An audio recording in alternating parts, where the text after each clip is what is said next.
Masters. Hello, everyone. I am Lavanya Vishwanath. On behalf of PSSM Australia, I welcome all the participants of Zoom and viewers on YouTube to this online program that is Buddha and Maitreya Buddha. It is a great pleasure to have you all with us during the special occasion of Buddha Purnima. Before we move forward, I wanted to extend my gratitude to our beloved Brahmarshi Pitamaha Patriji and Swarnamala Patriji. So today we are on 5th day of 11-day meditation journey. It's truly an honor to reflect on the teachings of the two incredible grandmasters. One is Buddha, who is a spiritual scientist who introduced Anapanasati meditation to the mankind, and our beloved Brahmarshi Subhash Patriji, who we call as a Maitreya Buddha, who took meditation practice to millions of people in our era. It's a pleasure to have wonderful speakers who have volunteered to be a part of this program and are willing to share their wisdom about these two grandmasters. Today, we are honored to have Senior Master Hitesh Vashist as our great guest speaker, offering his wisdom on the 5 timeless life lessons by Gautham Buddha. Welcome, sir.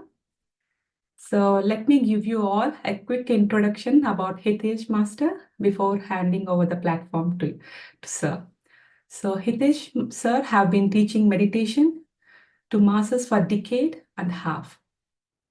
He is also trained in many complementary healing modalities like past life regression, inner child work, life between life regression, family constellation, ancestral healing, rebirthing, breathwork, and so on.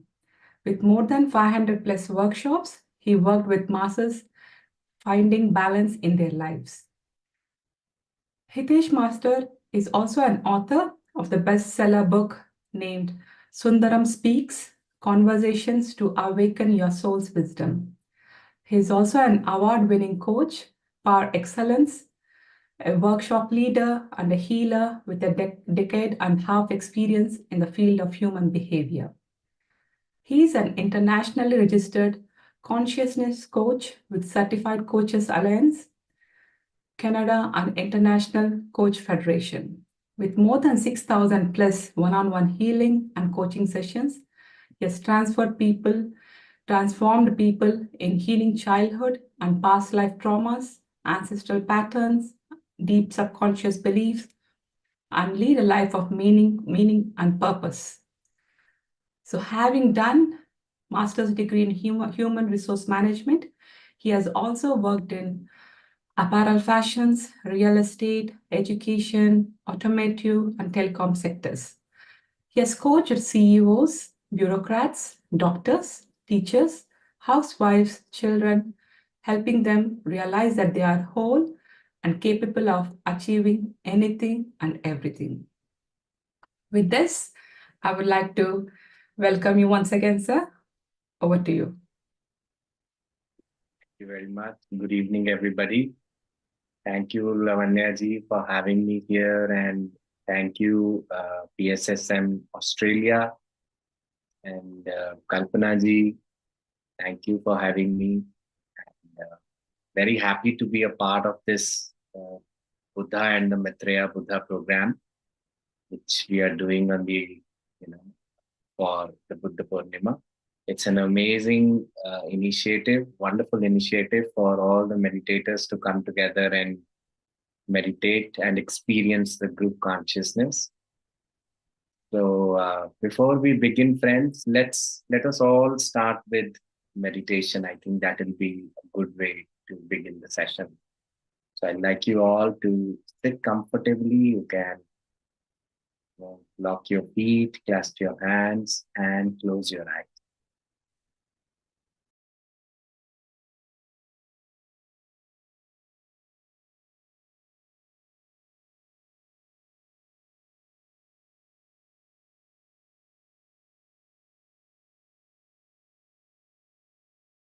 Let us center ourselves, align ourselves. Let us prepare ourselves for this 30 minutes meditation.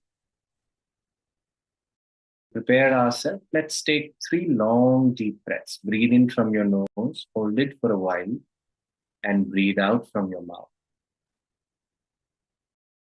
As if you prepare yourself for becoming friends with your breath.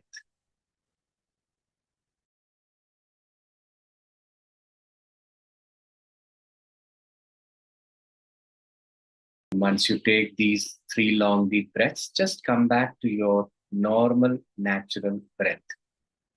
Focus on your normal breathing.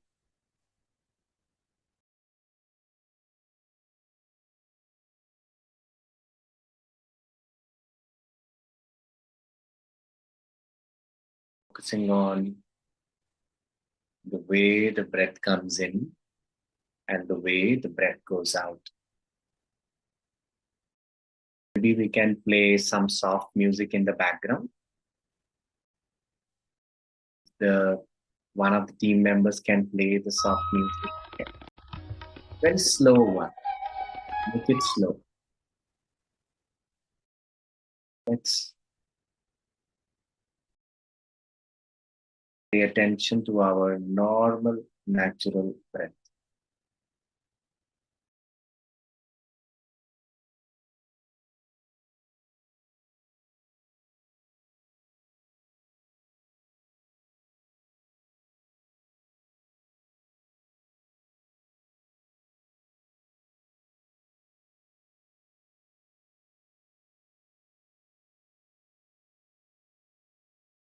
Your breath has 3 components: the inhalation, the exhalation, and a tiny pause in between.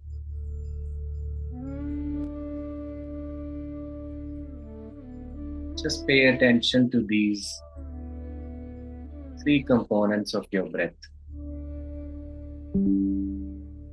And to attend your breath, you can sit at the tip of your nose or at the rise and fall of your chest.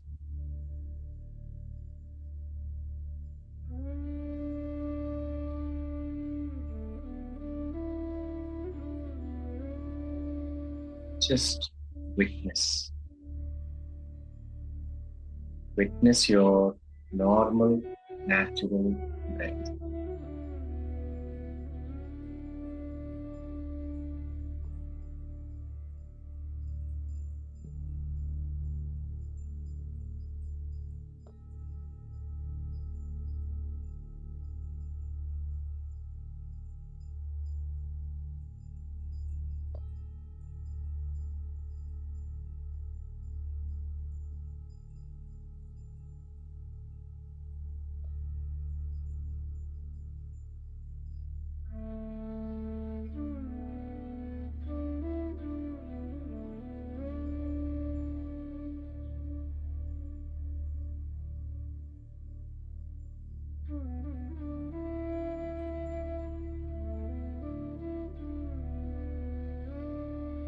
To meditate means to not do anything.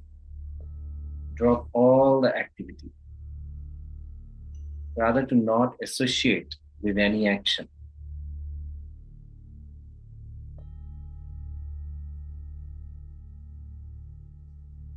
What we have to do is to just witness. Witness your normal, natural breath.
the thoughts are coming, let them come, let them go. Don't interact with your thoughts.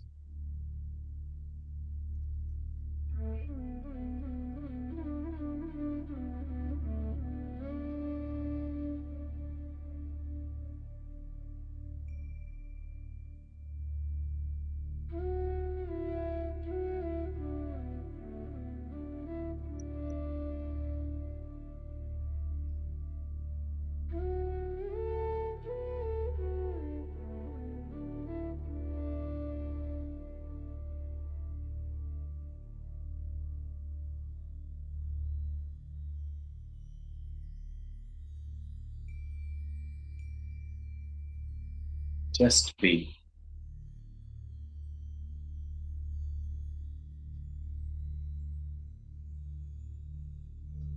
Be with your normal, natural breath.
Choose not to interact with your thoughts.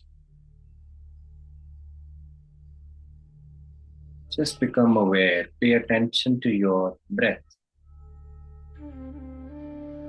If the breath is shallow, let it be. If the breath is deep, let it be. If the breath is fast, let it be. And if the breath is slow, let it be.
When you begin to pay your attention to your breath,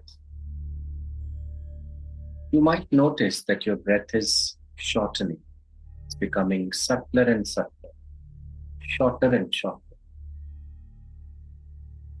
Let it be the way it is naturally.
Just stay.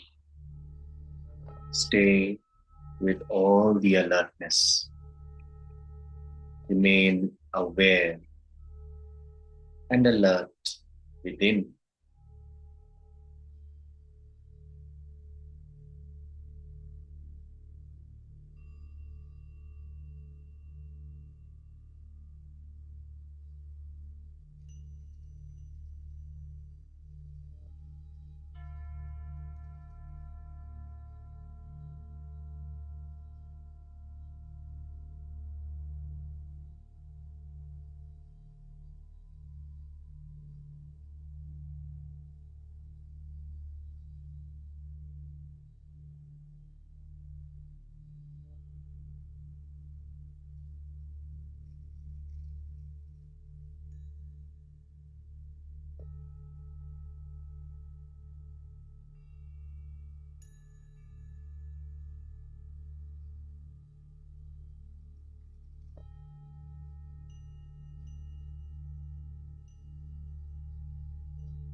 Pay attention to one's breath means to learn to sit with oneself.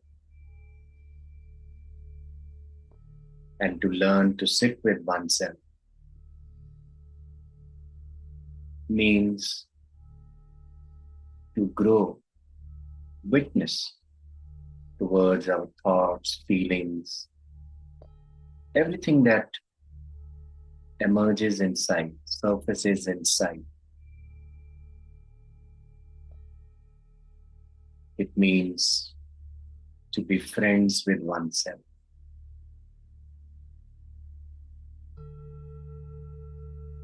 Just be with your breath.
Allow yourself to expand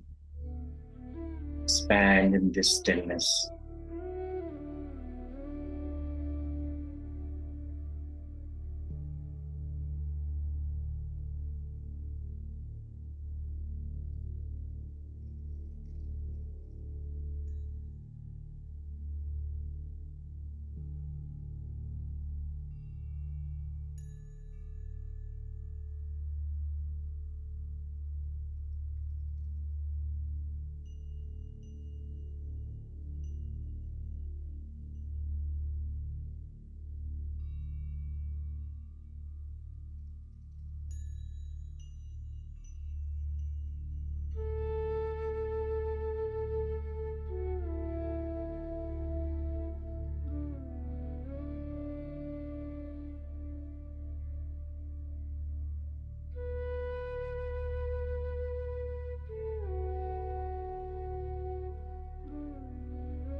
Let yourself expand in this stillness while your breath is subtler than ever before.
Last 5 minutes.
last 2 minutes.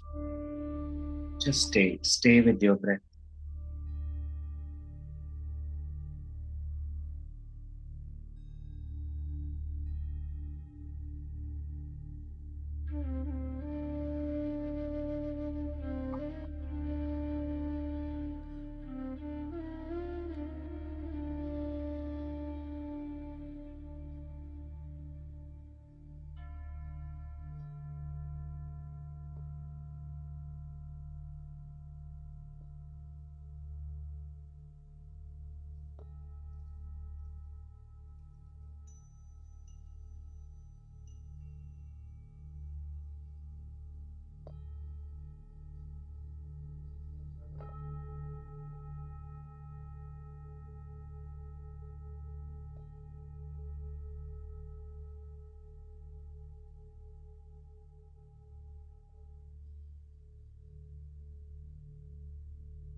For 30 seconds.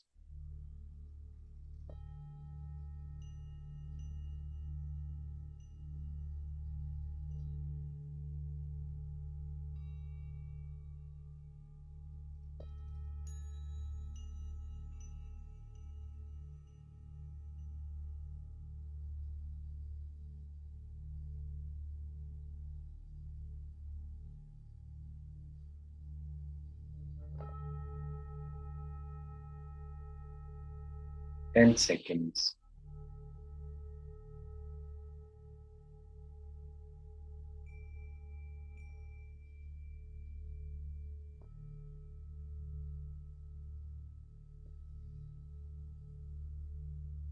5, 4, 3, 2, 1, 0. Gently keeping the center of your palms, open your palms and keep their center on your eyes for 5 seconds. And then gently removing your palms and open your eyes with a smile.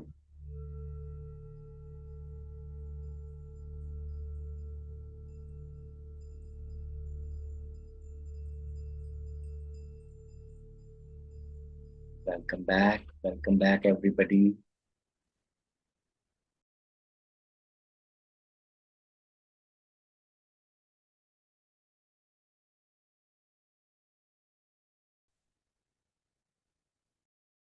Okay, dear friends. So today I'll be speaking to you about 5 timeless lessons that we can take from the teachings of Gautham Buddha. Because if we open up Buddhist text, we might find a lot of teachings of Gautham Buddha. Like we make a home, and for the home we need a foundation. If the foundation is perfect, the building, the structure that comes on the top, it will, be absolutely perfect. In the same way, if we want to, awaken ourselves to our real self, like who am I? Then we need to have certain founding principles in place. And Buddha offered those founding principles in place for us to have, a beautiful understanding of our own self, for us to know our own self. So I'll be speaking to you about these 5 teachings from Buddha. so that we can inculcate them in our lives and make our life a lot easier, because life as of now is a rat race. We feel it's a rut, and we don't have to live it like that, because there are great masters who have offered us and they have made our work easier. We don't have to start from the scratch. Like there is research which is already, Anapanasati meditation was brought by Buddha. And then later on, the research was done by many great masters, even, Brahmrishi Patriji. He brought the breath meditation with pyramids and how it can enhance our own well-being. So we don't have to waste our time doing it from the scratch. So let's talk about these 5 teachings that we get from Buddha, from his own life lessons, from his own practice. What does he teach us? What does he teach us? So the very first lesson that I would like you to pay attention to is called impermanence. Because Buddha in his teachings mentioned that, the life goes through a circle. Like there is, the light, there is day, there is night, there is light, there is dark. There are good things, there are bad things. And when we talk about impermanence, we often think that these good things and bad things are not going to stay forever. Well, this is absolutely correct, because nothing stays forever, be it good, be it bad. And it is going to change with each passing moment. Like the change is the only constant. But Buddha not just spoke about the things that we experience in the outside world with our senses, like what we see, what we feel, what we hear, smell, taste, with our senses is subject to change. Yes, it is subject to change. But that is just level 1 of the impermanence. When Buddha spoke about impermanence, he also spoke about our thoughts, our feelings, and our perceptions. Which means our thoughts, our feelings, our perceptions are also undergoing change. They are not permanent. They are in that impermanent state. Like today I have some perception about something. It does not mean that it is going to stay forever like that. And you have already experienced it. For example, you held a certain perception about somebody in your life and they were bitter to you during those moments, and you held a bitter perception towards them.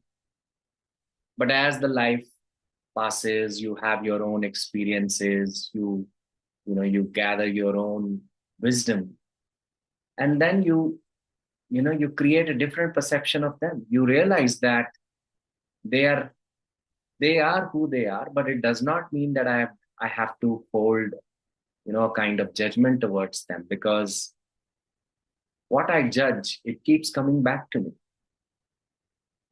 Therefore, everybody is in that state of impermanence, like their thoughts, their feelings, their perception.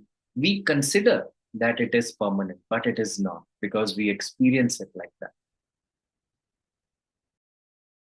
So for example, if I hold a glass, for me, the level 1 of impermanence could be that this glass might break. It is impermanence, right? But in the level 2, wherein I say thoughts, feelings, and perception, my thoughts, feelings, and perception towards this glass is also impermanent, dear friends. Like the way I see it, the way I perceive it today is not going to be the same the way I perceive it, maybe tomorrow or a year later, or so on and so forth.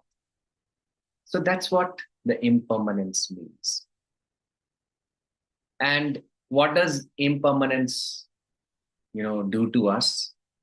It helps us to actually be able to find peace. It helps us to find peace in where we are. And how do we actually be able to see impermanence? To see impermanence, it's not easy because, we are so unconscious in our regular routine. Day to day, we run from one thing to another, one chore to another. To be able to see impermanence, we actually need to slow down. Because if we don't slow down, then the mind does not allow us to, sit quietly. It keeps running. The body also runs, the mind runs more than that. So for that, we need the slowing down, because only when we slow down, we can actually be able to realize what is impermanent here, what is not going to stay here. My thoughts, my feelings, my perceptions that I experience throughout the day, they are not forever and they're going to change. So that's the first thing, impermanence. And the second thing is mindfulness. Now, what does it mean to be mindful? Mindful means to be in the present moment, to be here and now. Once there was a teacher, a very learned teacher, and he had a student. The student used to remain very sad throughout the day, although he was doing very good in his studies and everything. But master always found him very sad whenever he is alone, whenever he sits without any work. His hand is like this, as if he's in deep, thinking, and his face will also show that frowning, as if he's constantly brooding over something, and he seems very sad. And it went for quite a long time, like years passed by this. And this master did not feel good about it, because he wanted to bring this disciple out, and he had told him that you always get into the past, come out of the past. You don't need to live in the past. But the disciple did not get it. So one fine day, master thought that I am going to teach this boy to be in the present. And he takes him near to the river, and he shows him the stream of the river, the way it was flowing. It was flowing in one direction. And all of a sudden, the master pushes the disciple in the water. And since the stream, the flow was really fast, the student also began to flow in the water. So much so that he got really panicked. And he wanted to save himself. And he moved and flapped his hands and feet so that he could come out of it. Eventually, master helped him. He gave him a hand and he brought him out of the water. And then master asked him, what did you realize here? He said that when I was inside the water, I was scary, and I was only thinking of being alive. That I wanted to just live. And that's what master told him. When you were inside the water, when you were in the middle of something, all that you have to think of is to be alive in that moment, to be in that moment.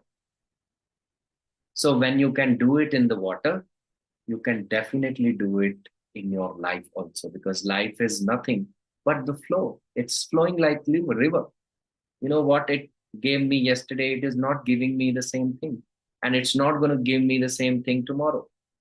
So it's flowing like water. But in this flow, if you can hold on to this moment and you can live this moment, being alive, if you can be here, that means you are mindful. And what does it mean to be alive, dear friends? To be alive means to be physically, mentally, and with all your senses put together. You bring your attention in that moment. You bring your attention to that which you are, confronting or facing in your present moment. That is what mindfulness is. That is what being present is. Because our mind keeps dragging us to the past. Whenever you are idle, like that student, whenever we are idle, our mind pushes us. It brings us into the past. It takes us there. Right?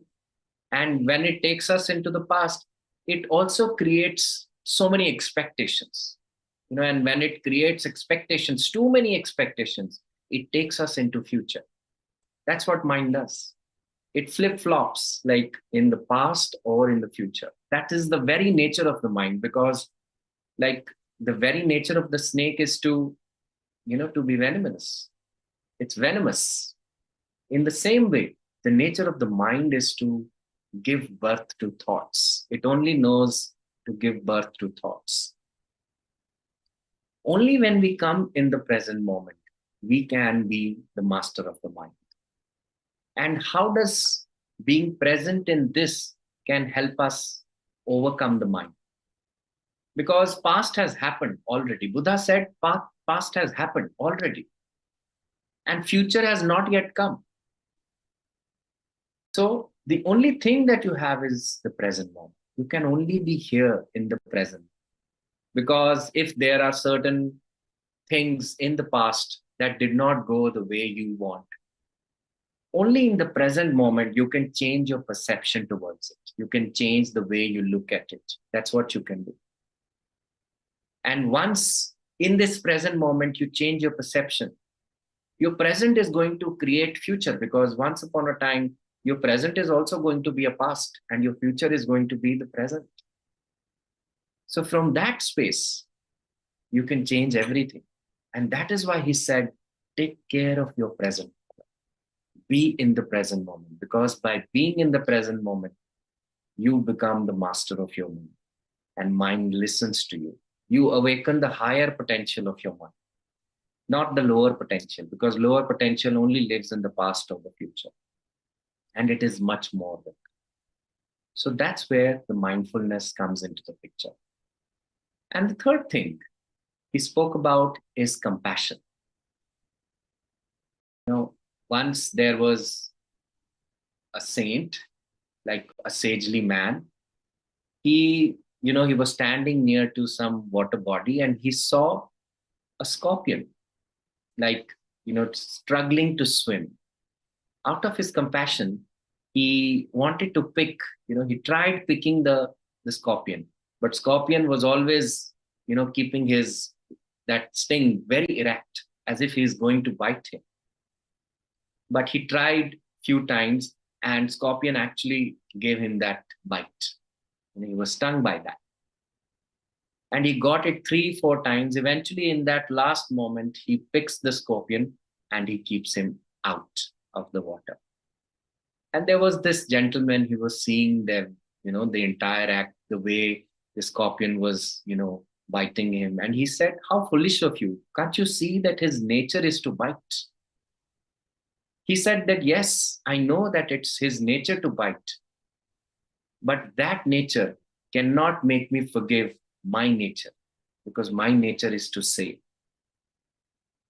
That is compassion, dear friends. Compassion means to be able to have blessings for that which is, maybe suffering to you, and blessings for that which maybe it is suffering for others also. That is compassion. We having heart for that which is not in resonance with you. That is compassion. Sometimes we confuse compassion with like empathy. Because we feel when somebody is in pain, I must feel their pain. That is not compassion, dear friends. That is empathy. When somebody is in pain, if we go and sit with them and we also cry along with them, it is being in the space of empathy. That means you are, experiencing what they are experiencing. But compassion is one level up of them. It means having yourself in that centered space, being a pure listener, pure watcher to what is happening. That is compassion. Because only by being in your alignment, you can help the person. You cannot help the person by being pulled into their pain. You can only help the person when you pull them in your peace.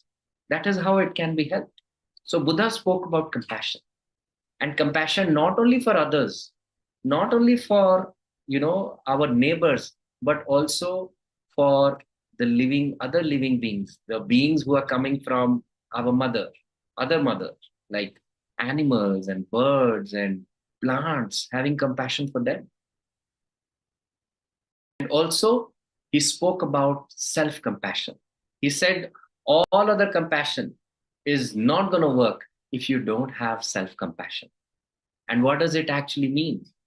To have self-compassion means to see your thoughts, feelings, your emotions from a space of witness.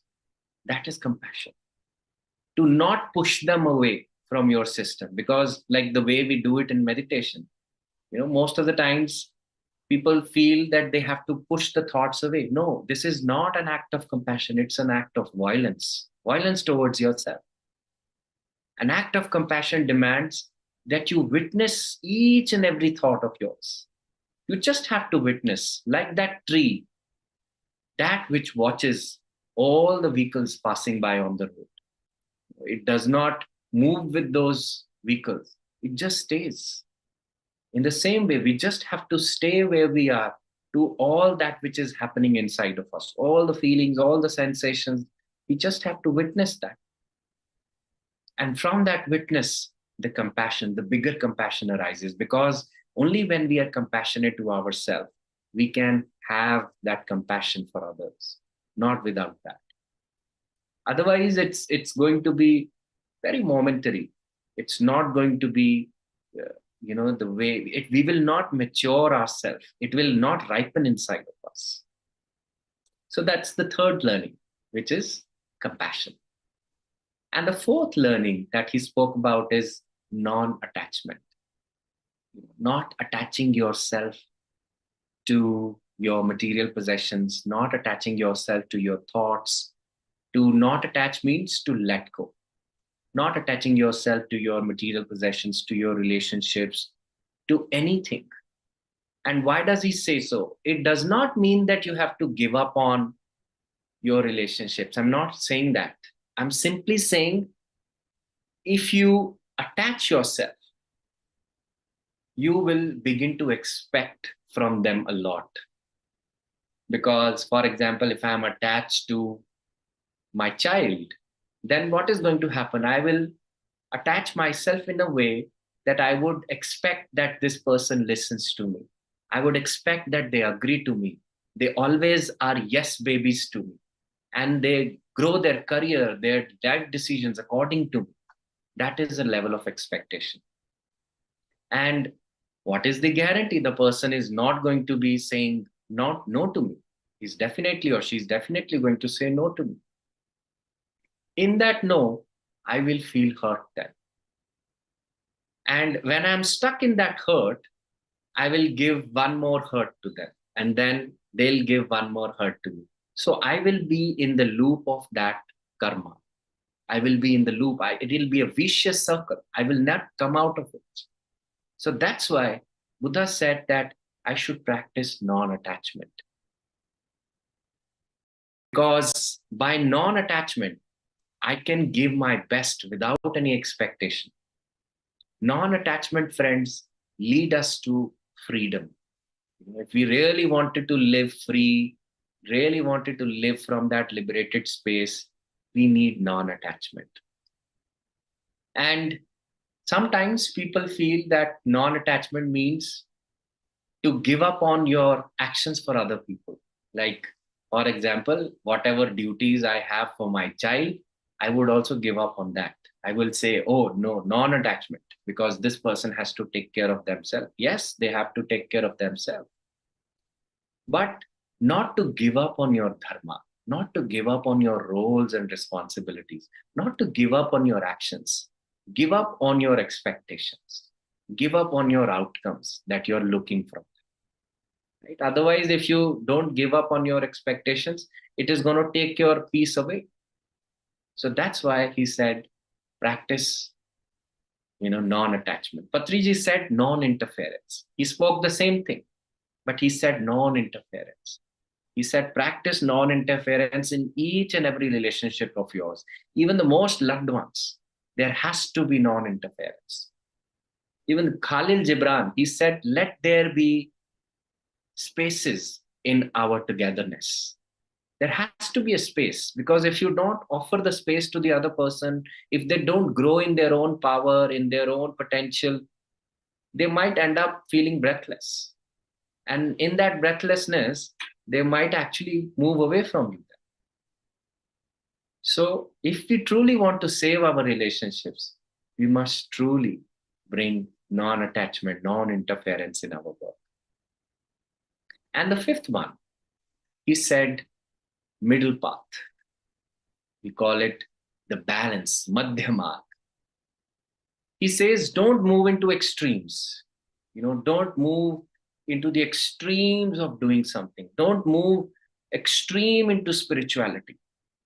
Because if you move in the extremes of spirituality, on the other side, you are experiencing rejection. You are experiencing rejection in the physicality. He learned it in his own journey, in his own sadhana. When he came out, from his own place, and he was just moving around, searching his own self. He did a lot of sadhana to an extent that he stopped eating. And when he stopped eating, he became so fragile. He could not move his body. His bones were visible, from outside. He was so thin. So much so that he wanted to meditate, but he could not even meditate, because that hunger, that pain, he could not survive with that. And then somebody gave him rice. He ate the rice. And in that eating, he realized that I don't need to give so much of pain to myself. I don't have to move away from this so much that whatever I want to go closer to, that also moves away from me. So, for example, if you want to move so closer to your spiritual world, you move so away from physicality that moving away will also take you away from your spirituality. It's going to take you away. I am meditating the full day. I'm meditating. My kids will say, my family will say, what are you doing? Ultimately, I'm trying to meditate for peace, but I will end up losing peace because my outside responsibilities are not being completed.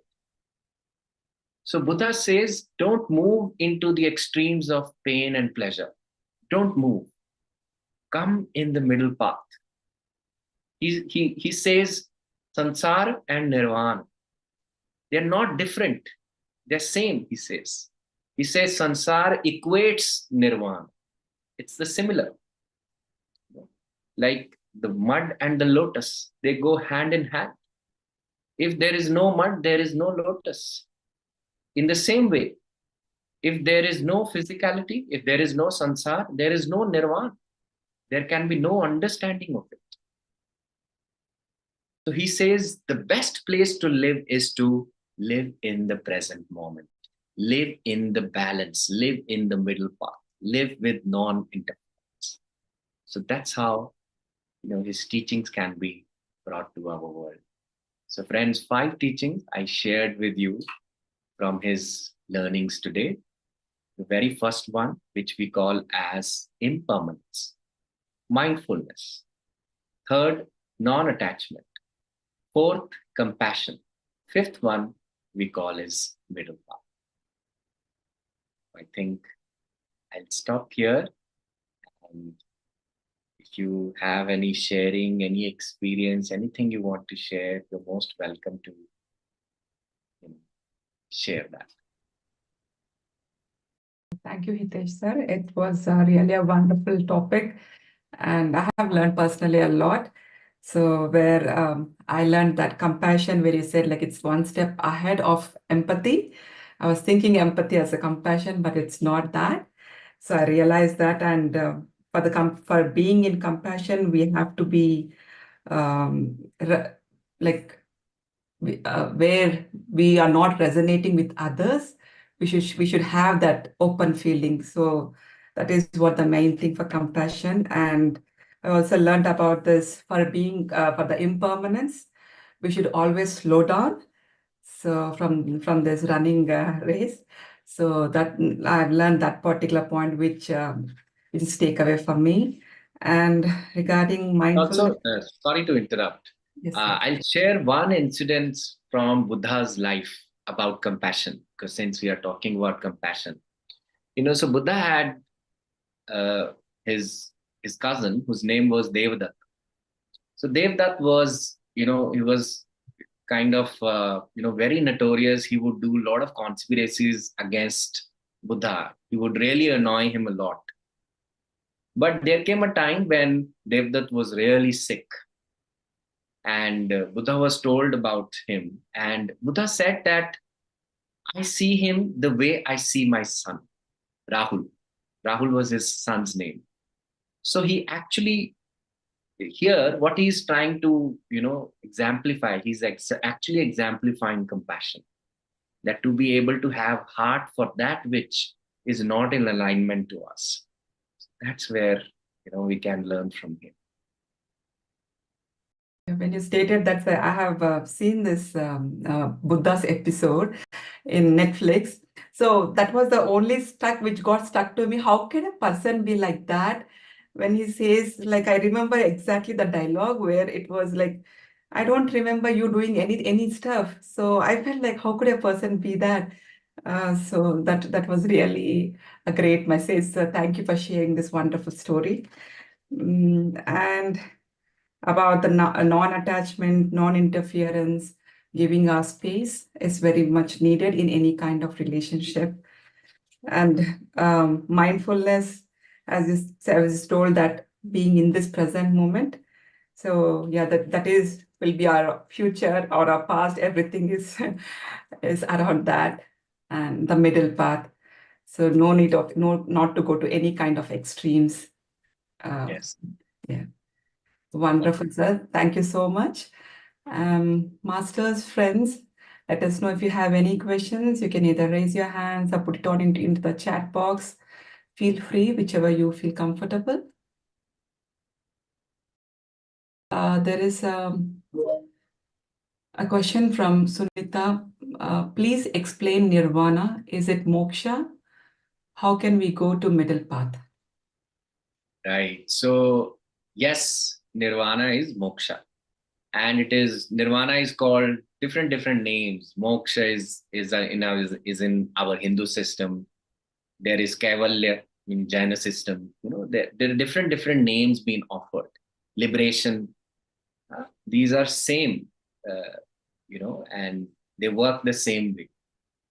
And how can we go to the middle path?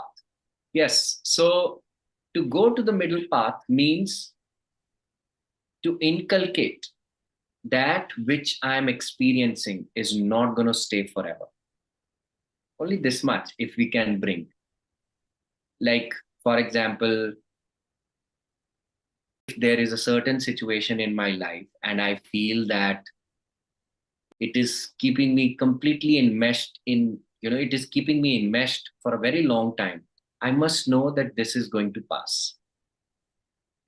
This itself is going to bring me, it itself is going to free me from that.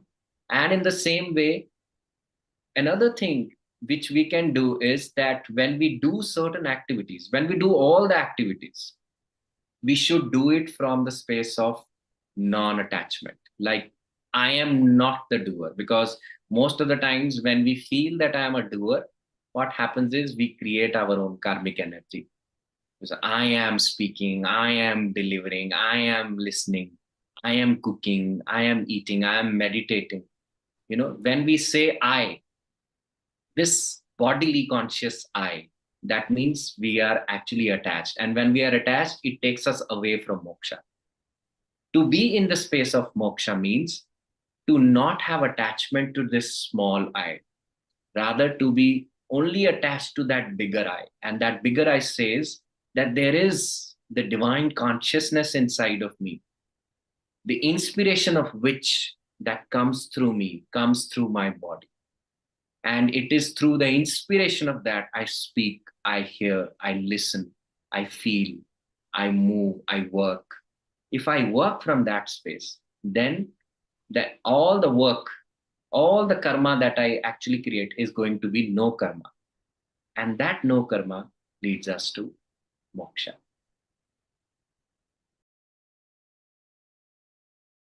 Thank you, sir, for the explanation. Sunita, please let us know if you have any more questions on this. Okay, yeah, it's answered for her. Thank you, sir. Shivani, please go ahead. Hello, sir, and thank you for wonderful session. You made everything clear, and thank you for clarifying the definition of compassion. And you were right. We all think that we confuse empathy with compassion. So my question is, when we say in self-love, sometimes when someone is hurting you, we have to stand for ourselves. So how, and you are saying compassion is someone is hurting you, you should be in, neutral state and acceptance. So how to maintain, how to differentiate what is self-love, what is compassion, and how to maintain a balance between the two? So when somebody does wrong to us, it does not mean that we have to accept the wrongness. It does not mean that. It simply means to have compassion means to see the person as divine as I see something else. It is only that much, right? So for example, I have, let's say, some conflict with my boss, right? And this person keeps pinning me down and nagging me here and there and does not leave any reason to criticize me. Okay. In this person, I know that I am not going to be agreeing to his act. That I can definitely have a different opinion of. But the only thing that compassion means that I see him divine. I see him divine, which means he is made of the same element that I am made up of. He's made of the same. I don't, because what happens is we take the actions of the person as their true identity. The But then, actions, sir, how can we stop it? Like the boss is, disrespecting you, and then yes, he is divine, but that doesn't mean that you have to keep, accepting what he is doing. of course, you have the right to say no. Of course, you have the right to defend yourself. When But I'm then saying won't you lose the element of compassion there when you're, that is your job. That is your job. That's where that is why you practice, practice, practice, and practice. Okay, because with practice we are going to learn, right? And it is gonna come as it comes very naturally. You will be able to identify that this person is divine, but I don't buy his act. And for that act, I definitely say no. And I say that I don't buy this. At the same time, I don't hold any grudges towards you. That's compassion. It will okay, come this makes clear. Yes. with practice. Don't Yes. hold grudges is compassion. Stand for yourself is self-love. Yes. Don't judge them. Don't judge them, because mostly what happens is when somebody lies to us, we say he is a liar. Liar is a judgment which is being passed. Mhm. Let's not judge them because they are who they are. Doing And their part. Yep. what is lying from my side, maybe from their side, it is exactly the truth. Yep. So from their side, they're right. It's Yep. the perception also changes. So you just have to keep Okay. moving. Thank you so much, sir. It makes sense. Thanks. Thank you, Shivani. On this, sir, there is one more question. So let me ask that. Is self-sympathy and self-love the same? So sympathy means poor me. That's sympathy. Victim me. The victim consciousness is sympathy. To be sympathizing yourself means to be dimming your own magnificence, to be dimming your divinity. That is sympathy. There is a old age which is said, God helps those who helps themselves. Sympathizing people, those who are in their own sympathy zone, they're actually pity on their own self. And if they cannot stand up for themselves, they cannot help themselves, nothing can from outside help them. So which is why sympathy is a victim zone, that I am a poor me, everybody is pouncing on me, making me do this and that, and life is so struggling and it is making me suffer. You know, they are attached to the suffering element. Buddha says only pain is, if pain stays, rest, suffering does not, is suffering is not needed. It's not there. Pain, when we hold on to the pain, it becomes the suffering. When you keep scratching your own wound, it becomes suffering. So we don't need that, right? A person who is in sympathy zone, poor me zone, they are actually in that suffering zone. And self-love means to be able to hold the light and the dark with equal love. Light and dark means there are some things inside of me which are bright. There are some things inside of me which are in dark dungeons. I disown those dark things. Self-love means I bring all of them under the light. I'm aware of that. I don't reject them. I hold them equally. That's where the light comes. And all these great masters, they have taught us through their own life, right? Krishna, Buddha, all of them, they have told, if there is a good side of me, there's a different side to me also. There's a shadow side to me as well. But when I accept both of them, all I see is divinity. Like positive and negative, when they come together, then the electricity is generated, not without that. In the same manner, the wholeness is created when the light and the dark inside of me is brought together. And to have heart for both is self-love. Because only when I have this for myself, I can have it for others, not without that. Great, sir. Thank you so much. Now we have Namita. You can unmute yourself. Namaste, sir. Again, such a wonderful session, and thank you for such a beautiful meditation as well. It's such an amazing experience to have sit in the meditation with you. My question is not today's topic related, but maybe related. But my question is how to come out of judgment, because I find myself judging too much. Then I feel, if I introspect myself, I feel like because I judge myself as well, oh Lord, all the time. So they are all interrelated. I try to do a self-talk a lot. Like whenever the thought comes, I try to contradict with I'm beautiful or I am good as I am, or others are the way they are, they're perfect the way they are. But any tips or any way of direction, if you can show me, how can we overcome the judgment part? So yes, Namita ji, you're right that when we judge others, it's actually a reflection of my own judgment towards self. It is like that because life shows us through mirrors. It teaches only through mirrors. There are no other ways for life to teach us. The best way, what I feel is like, I'll give you a small practice. For example, there are 12 hours in a day. I'm leaving the other 12 because I feel, let's say it goes in sleep and all of the stuff. These 12 hours, put an alarm after every hour, right? Maybe 2 minutes alarm, 2 minutes, that gap.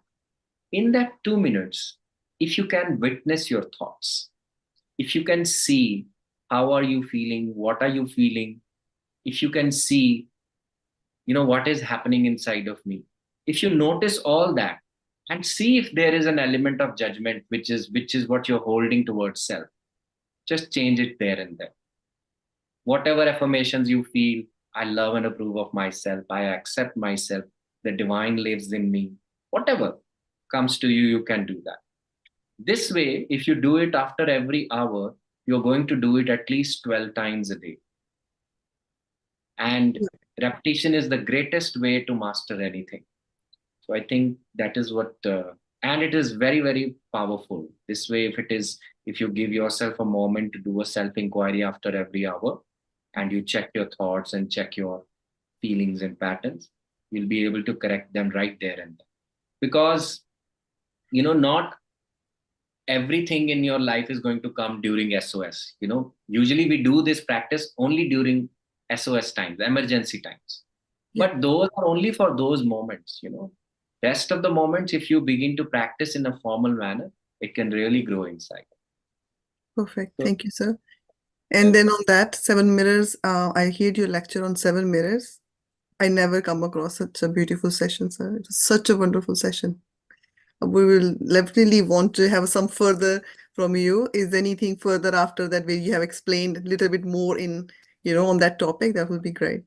This beautiful I session. second, Thank that's a wonderful, wonderful session. I like thought I can hear it, 2, 3, 4 times. It's again and again. It's wonderful Yeah. session. It was Thank like you. you speaking to us with our daily examples. Yes, Such a yes, wonderful session.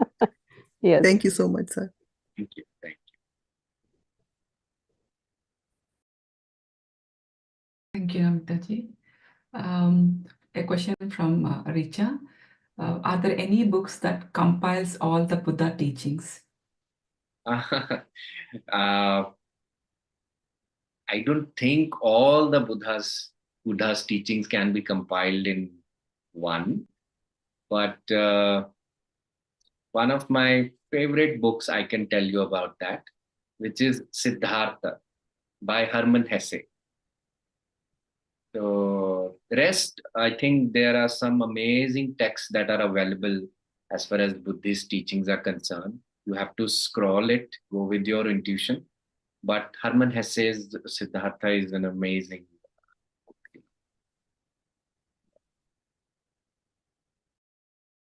Thank you, sir. Next, Kalpana. Thanks, Lavanya.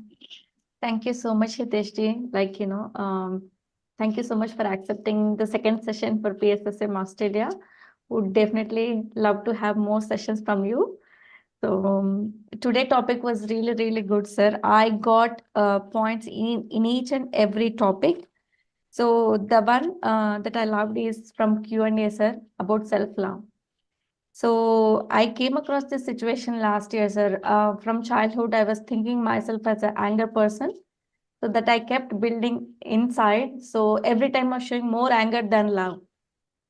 So then I realized I accepted that anger within me. So okay, this is my quality. So I'm gonna live with it, right? So from that moment, my anger reduced a lot, sir. Once I accepted my anger, I became very normal person, peaceful, and everything went really good, sir. So I just want to share that experience. Wonderful. Yeah, and I learned more from Q&A, sir, today. Thank you so much for all the masters who put their questions. Thank you. Thank you, sir. Thank you, Kalpana. Masters, if you have any questions, let us know. So let me use this time. I have a question from my end as well. Kanchan, you have? Okay, go ahead, Kanchan. No, Lavanya, you please go on. I will be coming after you. That's okay. So when we are witnessing our thoughts, so what will be the next steps, sir? So yes, we are aware of what we are doing, and if you know that what are the emotions which is happening within you, so how long do we need to observe? Like, what is the thing? Like, you need to find the peace within you, or like, what is a state like? Because when some kind of incident or something happens, you'll see a variation in your breath and the thoughts which are running through and the emotions which is running through your body. Somewhere in your chest or in your belly or somewhere, you'll find that. Okay, what is the next step? You're witnessing it. So how long to be witnessed, or like what is the benchmark at least? Like, yeah. So this is going to work. Like if you witness it, what is going to happen is that thought, you will also realize, okay, let me put it this way. When you witness, it is going to make you realize that whatever thought, whatever feeling, whatever emotion you're experiencing is going to not stay forever. It is not going to stay forever. It is going to go away. And why do I say this, that it is going to go away? Because a feeling came to you, a thought came to you. So that which comes to you, how can that be you? A guest comes to my home. How can guest be the owner? You get me? Same way the thought came to you. That means it comes and it goes. What makes it permanent is that I am engaged with it. I constantly brood over it, and I'm interacting, and I'm making mountains out of the bone. That's what is making it grow and expand. But when I witness it, what I do is I become aware that the guest has come. I witness that, and I have heart for it. That means there are no triggers with it, no love triggers, no fear triggers, just a neutral state, a balanced state. The way it has come, it will move also. And in that moving, in that witnessing, what is going to happen is there is going to be a gap between my thoughts is going to widen. It's going to widen a lot. And it will automatically stabilize me. See, peace is not the very nature of the divine. Peace is the byproduct. It's a byproduct. The very nature of divine is to witness. Witness what is. It just witnesses everything, whether it is comfortable, uncomfortable. It just knows. It exists. Only exists. That which is called, that is why we say witness. For example, if somebody, we say that they die, let's say, somebody dies. Still, there is something in them which is going to exist, even outside of the body and even beyond. Rest, thought, and everything is going to die. But what we feel, thoughts and feelings, they are forever. So witnessing helps us to see what is impermanent and what is not. It really helps us to, know that this is going to pass, and I don't have to, engage with it so much and get myself up and down here and there. I don't have to do that. Just by this much, we'll be able to sail through. And this can be practiced in real life also. Like something happened, we can just take a pause. We can be mindful. We can witness our breath. And in that witnessing, we'll see the thought is going to dissolve. The emotional trigger is going to unclutch. It is going to release its energy, and it is going to shapeshift. The energy is going to shapeshift. What was anger? The moment I become mindful of it, I become attentive to it, I give all my awareness and witness to it, this anger trigger is going to dissolve. It's going to transform into something else. And every time I keep doing it, my job is done. Got it. So very well explained about the impermanence even in the thoughts. Okay, got it. And as in our breath, when we are observing our breath, like where you will get that space. So even when we are observing our thoughts and emotions, we will get that space. Okay, got it, sir. Thank you. And one more question regarding this extremes in Madhya Margam, or being in the middle path. So coming to the spirituality, so what is the extremes, in terms of our daily, day in, day out? So it's like, I have heard many people, they're saying different things. I wanted to know what is an extreme. So can we do like throughout the night's meditation, is it an extreme, or like, how is it need to be balanced? Because I have these questions a lot of times. So what is an extreme? I wanted to define to myself. So what is an extreme? So yeah. So extreme, there is no rule of thumb for extreme. Every person is going to define their own extreme. Why do I say that? Extreme is only the situation when you avoid something, for what you are doing. For example, I love to meditate, and I meditate for 10 hours, 11 hours, 15 hours.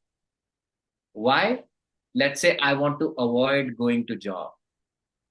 Let's say I want to avoid cooking food. Let's say I don't want to attend to my husband. That is avoiding something. You are then using spirituality as an avoidance mechanism. You are in denial of something.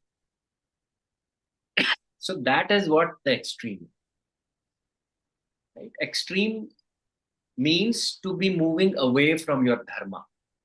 Whatever dharma you have a dharma of a daughter, you have a dharma of a son, you have a dharma of your husband, wife. Extreme is moving outside of that. Right? We do that also, we do our work also. Even Buddha said, you don't have to go out like me and, gain enlightenment like that. You don't even have to follow me. You follow your own path. You create your own path. He said that. Don't believe me, he said.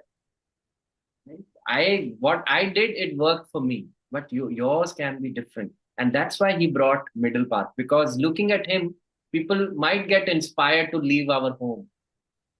He didn't want to present that. So he wanted to bring people to a middle path, madhyama, because if you are too much into that, you're resisting something. And what you resist is going to persist. It's going to keep coming back to you till the time you address it, till the time you make peace with it, till the time you have a confrontation with it. Otherwise, it is going to keep chasing you. So that's why. Got it, sir. Yeah. Moving away from dharma, it's an extremes. Okay, got it. Thank you so much, sir, for the clarity. And next, Kanchan.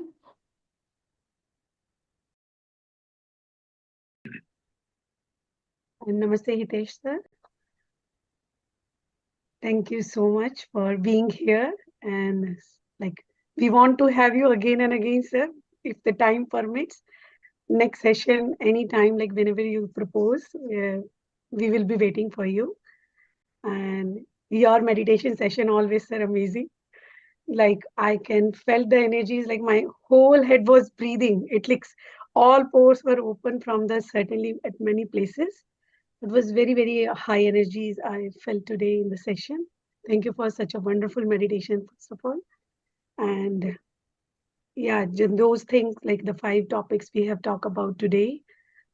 Personally, sir, I'm practicing on non-detachment, non-expectations, and that's definitely it's with the kids only. How you remain in non-attachment on those parts, you keep on focusing on their career. They don't want let you in any area. So it's how to manage those things. I'm trying on that. uh, Sir, I just wanted to know more about, because the time is very limited, I'm sorry if we are extending with that, self-love and self-compassion, how these two terms go side by side and how it makes difference. Almost similar. It's same. It's the same. Rather, sometimes people confuse self-love with self-care. Self-care is pedicure, manicure, and facial, and having a head massage. It is more bodily, physically. To some extent, it could be mentally also. But that's not self-love. Self-love is to have a heart for all that is discomforting inside of you. That is self-love. To be gentle to yourself. For example, if I have not done something up to the mark, do I criticize myself? That is not self-love. Or am I gentle to myself and I tell myself that it is okay for me to make mistakes? I am a learner, having your heart for that, and that we all are co-learners. That is self-love. Yes, sir. Thank you so much, sir, for this. That is same. Sir, in case of when we see the brutality around us, how we can have the compassion for such a person, if you go towards at the level of the with the books like soul plan and all, we can understand yes, we can see the divinity, but when you come back in this physical life again, reading and understanding that content, at that point of time we can feel yes, it's okay, that's the soul plan, they're learning their level, everything. When all around us lot many things are happening in that state, how we can keep the compassion for such beings, it's really difficult, sir. So how we can practice? Is it the reading and being in awareness of all the time is the only way, or any other practice we can do it? Just I would say this can definitely be done, but more importantly, inculcate one thing, one belief about that life is beautiful and people around me are beautiful. They are divine. They're absolutely divine. If we bring ourselves, to this and we strengthen it inside, it's gonna be my empowering belief. Because from the belief, everything gets created, and life is beautiful. If I want to see beauty in life, I must first integrate it inside. Only then I'll be able to see beauty, not without that. Then the same person who is, a kind of a miscreant, I will still find him beautiful, that he's beautiful in his own ways.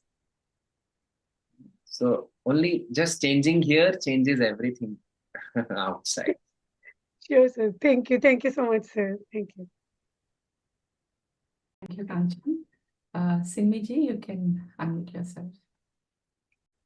Hello, namaste, Hitesh sir. Thank you so much for your beautiful session. My question is about the last thing you explained and a bit of the whole session.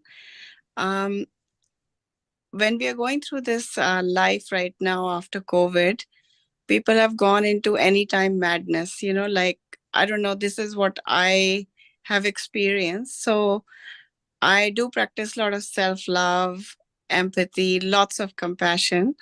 And I have people around me that come up like in my space, which because I'm quite approachable. So they come up and say, you need to say sorry to me because you said this and it really hurt me. So I quickly, that's me. I just apologize to them truly from my heart and hug them if I can. I ask the permission because some people don't like, because we live in a world here in Western world, you got to take permission. And most of the people are good with that, you hug them. And sometimes, in families where you live, you keep on telling them you love them, you practice empathy with them, you do a lot of they're divine, you unconditionally love them with your love languages, like, you give them fresh meals, what you cook for yourself, you cook for everyone. When they're sick, you take care of them, like everything you do for them. But when every day they're telling you something is not right, you need to mend this, or this happened 10 years ago, and they keep carrying that on, and they say you need to apologize to so and so in my family, or this friend of mine, you said this to that person. It's like every other day there is like a little something comes up, and you say, okay, well, maybe they got hurt from me, I'm sorry to them. So say, for instance, I will call them if I get an opportunity and say, hey, how are you, how's everything? I just wanted to let you know, if there was in the end of phone call or something in the middle warming up and saying, if I have ever hurt you like unknowingly or something, please forgive me. That wasn't my intention. I never knew that that could have happened. But if it did, I'm here to ask for forgiveness. And you've said that, and for your side, you've done that. But the other person is not accepting your apologies. And then they send you a message saying she should physically come here, bow under my feet, and say sorry in front of everyone. And you think, okay, I'm happy to do that. And when you organize that, those people say, no, even after you do that, you cannot mend who you are. So how do you overcome this kind of situations with people where you keep putting your ego aside, because there's no ego in that, because someone is saying they're hurt, they must be hurt. So I'm sorry about it, but how do you overcome that every week, every year, years and years, you've been apologizing? How do you overcome that? So, Simiji, you don't have to make others feel divine by dimming your own divinity. You don't have Yes, to do that. It is not your job. And yes, you have to do anything out of guilt. Guilt is a lot like a slow poison to our own self. You don't need to do things out of guilty, and neither you need to be sorry for it. Right? There is no word such, no forgiveness is needed. We all are learners, right? Only when we feel that, yes, there is something that needs to be done from my side, when I check it within, then I do it. Not on the basis of what others say to me. Not like that. Because if you do it on that and you don't check it inside of you, it's not going to come up the way it should. And there is no guarantee, even if you've already done it few times with them and they have still not been okay with it. It's not going to happen. because they feel that they'll make you feel burdened basis, that if you're not forgiven, you'll feel burdened. But Mhm. nobody is going to come and do this for you. You have to do it for yourself. More Mhm. than asking sorry to them, we must ask sorry to our own self, because I have put you through such tough situations, and I will not do it now. If it does not come to me, I hold the stand that I'm not going to do it. It is a sign of self-love. Mhm. It's a sign of acknowledging your own divinity. And we all are learners. It's okay to make mistakes. Mhm. Nobody is perfect here. The ones who are asking sorry from you, they want you to ask sorry. They might have done n number of times and mistakes, n number of mistakes in their life. So Mhm. it's okay. It's Oh, okay. You don't have to go with what they say. Go with what you are. yeah. Who, Sometimes you get stuck because they are such close relations. Like you just think either you keep doing it to keep the relationship or you have to walk away from it. you don't even have to walk away. Yes. You neither have to just bring yourself down or neither walk away. You stay where you are. Just Uh, stay. Stay happy. Stay in love with them. Even if you're not meeting them, don't hold them in your heart with a grudge. oh, Just yes. do this part. Be pure with them in your heart. Don't hold judgment with them. Rest, leave, because your job is done then. Whatever they do with you, with all that in their heart and everything, it is their job. You keep yourself pure with them. There has to be no energy conflicts between you and them in your heart, because Oh, that is your. thank you. Thank you so much for reassuring me. Thank you, sir. Thank you. Thank you, Simiji. So we have one more question. Is it okay to take? Yes. Thank you. Sandhya, please unmute yourself. Hello, sir. Lovely session. I'm sorry, there's something wrong with my camera, so I can't open my Perfectly. camera. Yeah. The question is about this impermanence. Our soul is permanent, but I'm impermanent. So is this basically the differentiation between my ego self and my God self? Okay, thank you. Yes.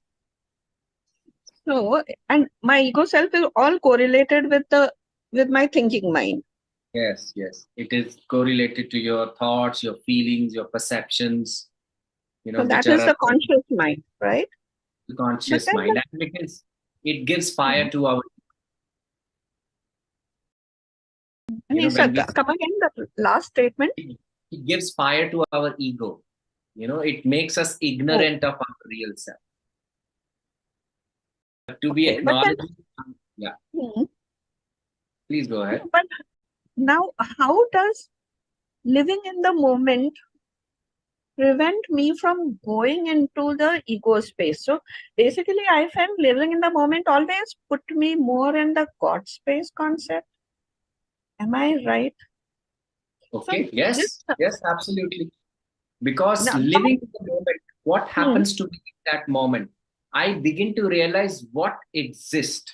Even this moment makes me realize that this moment is also not permanent. Because very moment, this moment is not going to stay. So if the moments are also changing, hmm, then what is going to change? What is not going to change? That thought that I'm struggling with, that feeling that I'm also struggling with, it's also changing. It is constantly changing. What is not going to change is that cannot be named, actually. In our text we've written it as soul. Maybe hmm. in our Hindu tradition we call it as Atman. Atman is something which is beyond any definition, which is imperishable.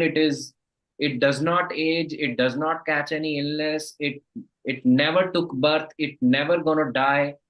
That is Atman. It stays, it was staying, it is staying, and it will stay forever. That is Atman. That Atman is appearing as you and I.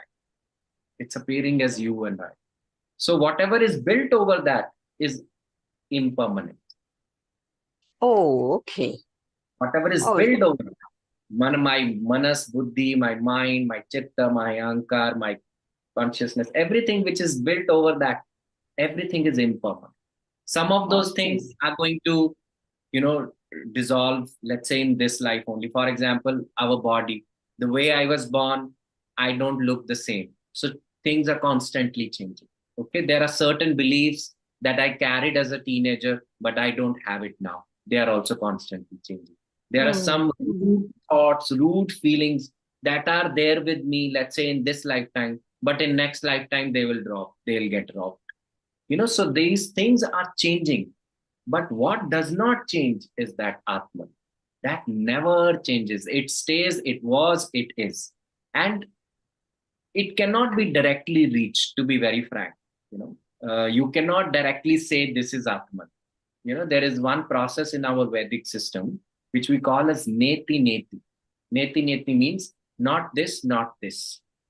So you can only reach to Atman by process of elimination. We call it the process of elimination. Like the way I eliminated, oh, I'm not my body because it's not going to stay the same.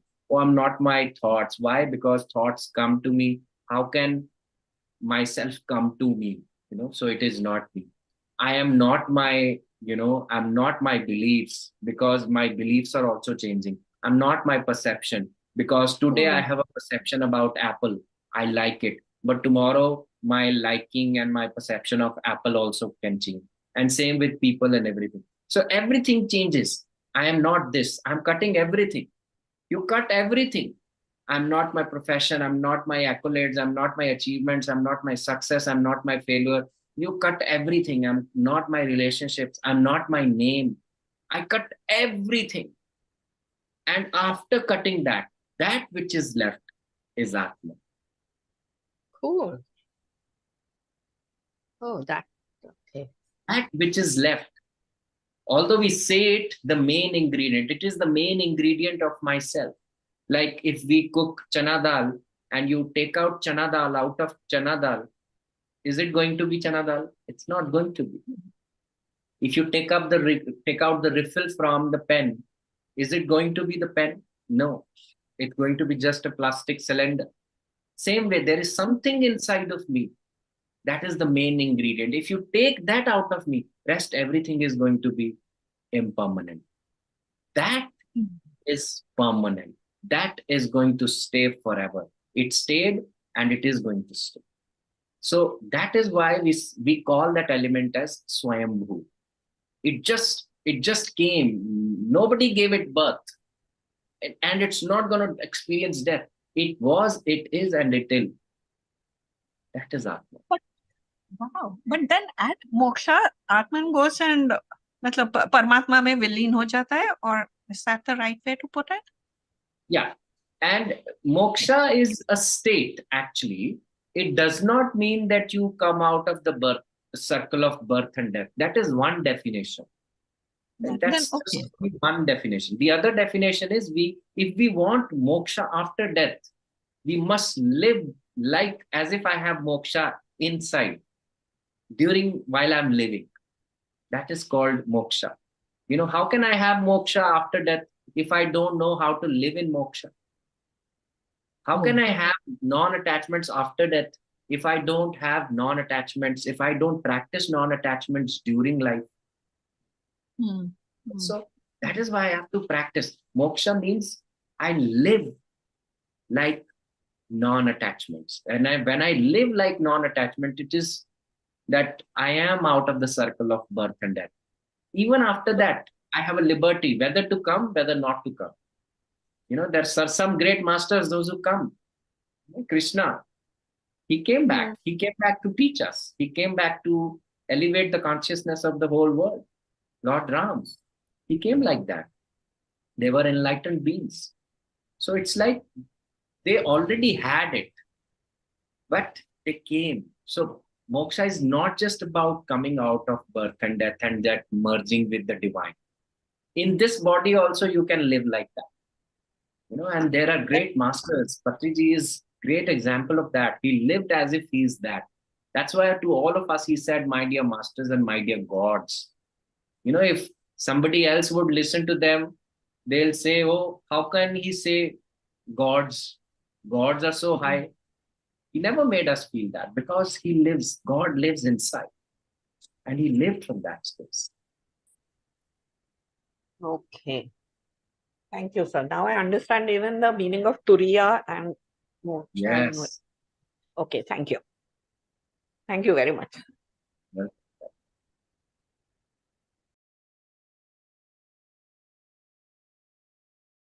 I'm sorry, sir. I just couldn't stop myself saying that we can listen to you hours and hours and hours. We just don't want to. I'm just thinking, oh my God, the session is ending. Thank you so much for wonderful session, sir, from all PSSM Australia team and all who are joining. Thank you very much. Over to Thank you, Lavanya. Sorry, I couldn't resist not saying this. No, Thank did it very well. you. Thank you, Hitesh sir. Thank you for this, for your valuable time and invaluable wisdom. Thank you so much.